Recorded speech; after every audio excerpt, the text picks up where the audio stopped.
कई सारे इन्वेस्टमेंट के जितने भी डायवर्जन्स हैं, वहाँ पर अपॉर्चुनिटीज़ आपके लिए बनती हुई नज़र आती हैं, तो एक्सपर्ट आपको सजेस्ट भी करते हैं और आपको अपना कैपिटल कहाँ नहीं फँसाना है, ये भी आपको सजेस्ट किया जाता है। नेक्स्ट क्वेश्चन की ओर बढ़ लेते हैं। साध्वी सावंत जी का सवाल है, हिंदुस्तान कॉपर के बारे में जानना चाह रही हैं सर। 327 पर इन्होंने खरीदा हुआ है, एग्जिट करें या फिर होल्ड करें?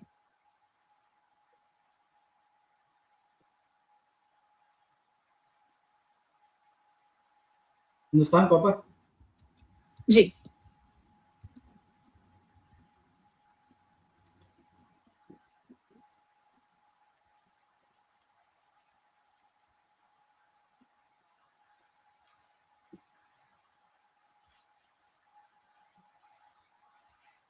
$327 में खरीदा तो अच्छे प्राइस पे खरीदा हुआ है, अच्छे खासे नफे में बैठे हुए हैं।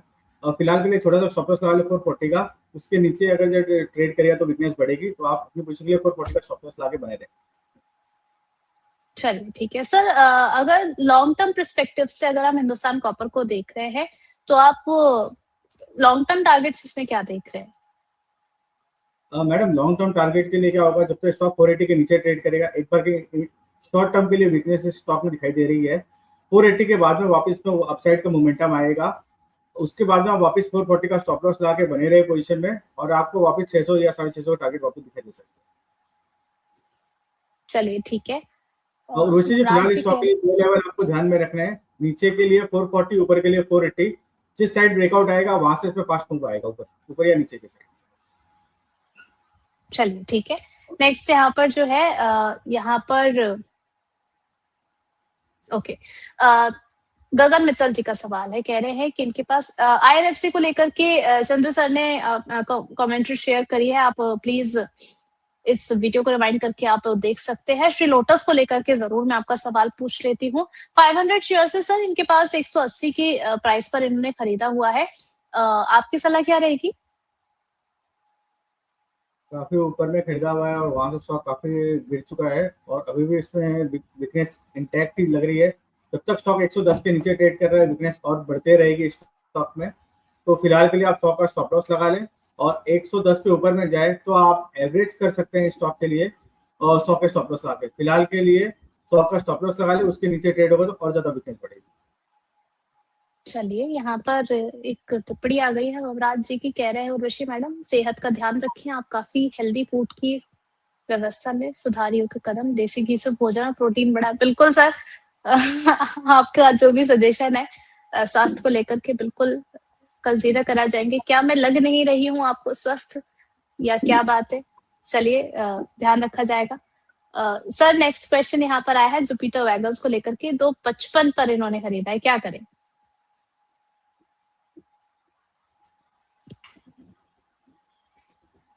वीकनेस बढ़ रही है, 250 का रेजिस्टेंस है स्टॉक के लिए। तो जब तक उसके नीचे ट्रेड कर रहा है, वीकनेस बढ़ी रहेगी। फिलहाल के लिए आप 230 का स्टॉप लॉस लगा ले, उसके नीचे ट्रेड करें तो और ज्यादा वीकनेस बढ़ेगी। और स्ट्रेंथ के लिए स्टॉक को 250 के ऊपर ट्रेड करना पड़ेगा, फिर वापस में स्ट्रेंथ आएगी जो उसको 265, 280 और 300 के जोन पे ले जा सकती है। चलिए ठीक है। नेक्स्ट यहाँ पर सर संजय पारिक जी का एक और सवाल है। एचडीएफसी बैंक के बारे में चर्चा नहीं हुई है शायद अभी के सेशन में आपके साथ।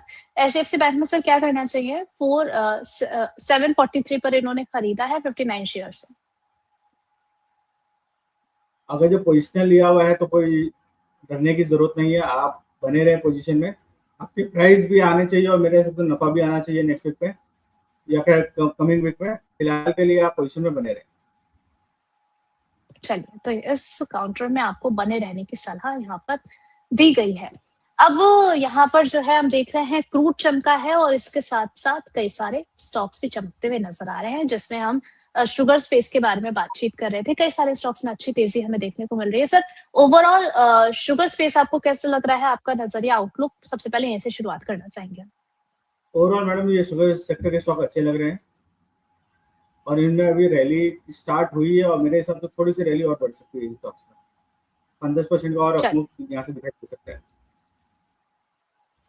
चलिए यहाँ पर जो है सबसे पहले हम शुरुआत कर लेते हैं धामपुर शुगर्स के बाद। यहाँ पर एक अच्छी तेजी हमें देखने को मिली है, 141 पर चलता हुआ नजर आ रहा है। 5.76% की अपसाइड इसमें देखने को मिल रही है। चंद्र सर यहाँ पर क्या अभी इन्वेस्ट किया जा सकता है? 132 का स्टॉप लॉस बना लगा के करंट प्राइस पर भी ऐड किया जा सकता है।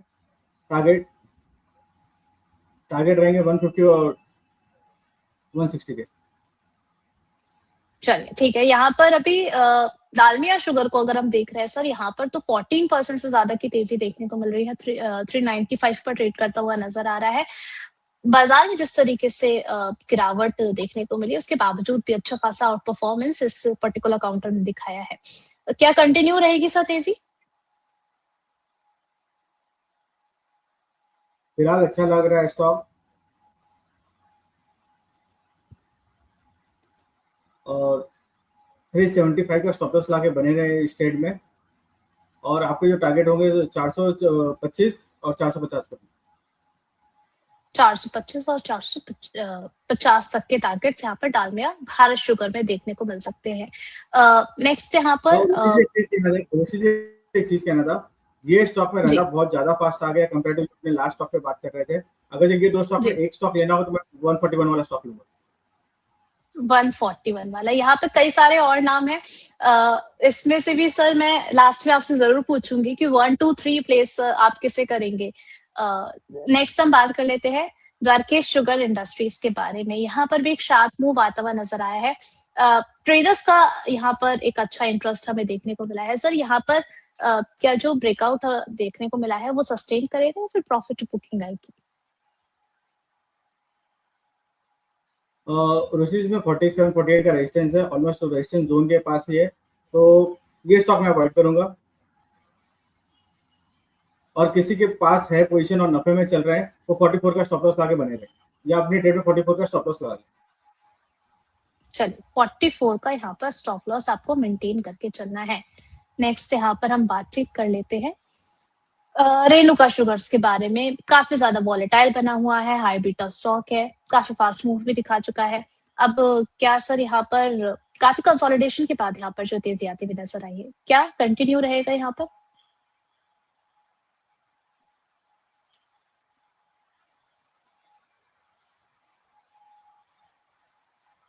मैम सारे शुगर स्टॉक में शायद सबसे कम चलने वाला स्टॉक यही है, और जी रिटेल की पार्टिसिपेशन भी बहुत रहता है स्टॉक में, इसलिए इसमें मोमेंटम थोड़ा लेट ही आता है और जल्दी फिजल आउट भी होता है। रैली जैसे खत्म होती है सबसे पहले फिजल आउट यही स्टॉक होता है। 28 50 का अच्छा रेजिस्टेंस जोन है स्टॉक के लिए, वहां पर आएगा तो एक बार अपने प्रॉफिट बुक कर लें, लॉन्ग के लिए अवॉइड। चलिए चलिए ठीक है। नेक्स्ट यहाँ पर जो है सर प्राज इंडस्ट्रीज पर भी आपसे समझना चाहेंगे कि इस पर्टिकुलर काउंटर पर आपकी क्या सलाह रहेगी?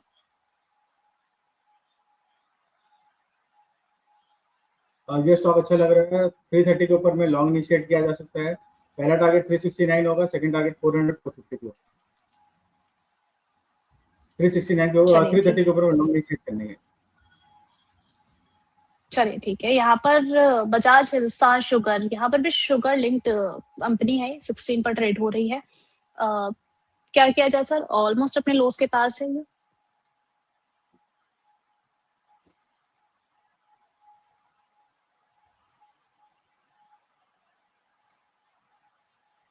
ऋषि ये स्टॉक में 17.5 का अच्छा रेजिस्टेंस जोन है, जब तक स्टॉक उसके नीचे है लॉन्ग पोजीशन स्टॉक के लिए अवॉइड है। चलिए चलिए ठीक है। तो मेरे हिसाब से शुगर स्पेस सबसे वीक स्टॉक है ये। चलिए बहुत ज्यादा वीकनेस इसमें नजर आ रही है। अब ऐसे में सर मैंने आपसे पूछा था कि 1, 2, 3 पर आप किसे प्लेस करेंगे? अगर हम फ्रेश एंट्री के लेवल्स को देखते हुए आपसे जानना चाहें तो फर्स्ट नंबर पर आप किसे प्लेस करेंगे? कहाँ पर खरीदारी करें अभी सबसे पहले? शुगर होगा, फर्स्ट नंबर धामपुर होगा, और सेकंड अगर 330 के ऊपर पे स्टॉक ट्रेड करता है तो पराज इंडस्ट्रीज सेकंड पिक होगा। और सर थर्ड? मैडम ये दो ही बहुत है, क्योंकि ये सेक्टर में रैली हो चुकी है, आप हायर एंड में फंसने वाले से बेटर है जो जिसमें रैली हो रही है उसमें उसमें ट्रेड करें। और मेरे हिसाब से मेरे हिसाब से पराज में जो रैली होगी वो शायद सबसे बढ़िया होनी चाहिए। चलिए ठीक है, तो आप इस पर्सपेक्टिव से शुगर स्पेस में काउंटर्स को बिल्कुल कंसीडर करके चल सकते हैं। आगे कुछ और सवालों के जवाब यहाँ पर अपने दर्शकों को दे देते हैं। नैन्सी जी का सवाल आया है हैप्पीएस्ट माइंड को लेकर के। सर हैप्पीएस्ट माइंड्स आपको कैसा लग रहा है?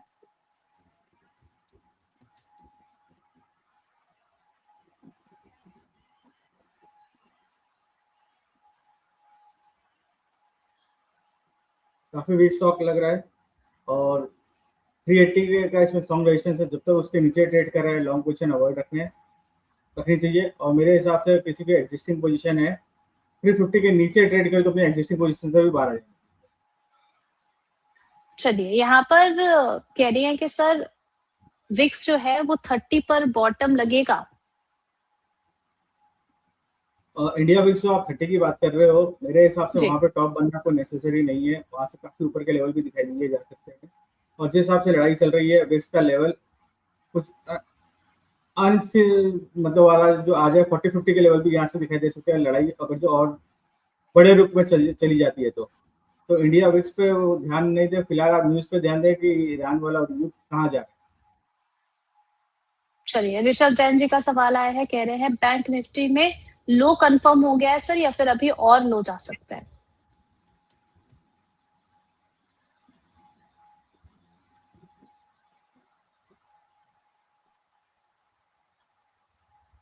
फिलहाल के लिए 50,000 का एक साइकोलॉजिकल लेवल है, ऑलमोस्ट उस जोन के पास ही है। तो फिलहाल के लिए आप 49,900 और 50,000 का एक सपोर्ट मान लें। जब तक वो होल्ड कर रहा है एक बार का बॉटम बन चुका है। चलिए ठीक है, यहाँ पर इनका एक और सवाल था, आईडीएफसी फर्स्ट बैंक को लेकर के बातचीत हो गई है सर, आईएफसीआई को लेकर के जरूर जान लेते हैं कि करंट लेवल पर इसको बाय करना चाहिए या नहीं करना चाहिए। सर आईएफसी के बारे में आपका क्या रिकमेंडेशन रहेगी? 48 पर ट्रेड हो रहा है आज 5.5% से ज्यादा के ऑलमोस्ट 6% नीचे है यहाँ पर, क्या बाय करना चाहिए इसको? ऋषि ये स्टॉक जब तक 57 के नीचे है लॉन्ग पोजीशन स्ट्रिक्टली अवॉइड है। और किसी की एग्जिस्टिंग पोजीशन है वो 45 का स्टॉप लॉस लगा ले। उससे नीचे ट्रेड करेगा तो और ज्यादा वीकनेस पड़ेगी। लॉन्ग के लिए स्ट्रिक्टली अवॉइड है। चलो, सपना जी का सवाल आया है एक्सेस गेट्स को लेकर के, आपका नजरिया जानना चाह रही है सर।